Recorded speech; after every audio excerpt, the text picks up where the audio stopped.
की ही निवडणूक कशाची. ताईचं काही आणलं नाही, ताईला मी नाशिकवरून उभं करीन, तुम्ही काळजी करू नका. या निवडणुकीत असा मेसेज द्या की हा बीड जिल्हा हा विकासाच्या बाजूने ठामपणे उभा आहे. मी याच्यानंतर लोकसभेला माझ्या किंवा माझ्या परिवारासाठी तुम्हाला मत मागणार नाही. पंकजा मुंडेचा हा जाहीर शब्द आहे. प्रीतम ताईंना विस्थापित करणार नाही, मी शब्द दिला होता. मी नाही हो, मला नका देऊ म्हणूनच सगळीकडे गेले. पण मला आत्ता लक्षात आलं की ही निवडणूक कशाची. ताईचं काही आणलं नाही, ताईला मी नाशिकवरून उभं करीन, तुम्ही काळजी करू नका.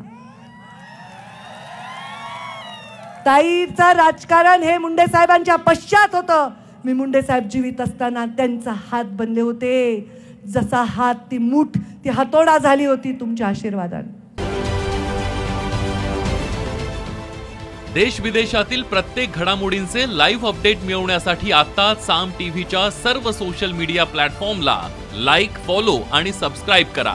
तसंच सर्व नोटिफिकेशनसाठी बेल आयकॉन प्रेस करायला विसरू नका.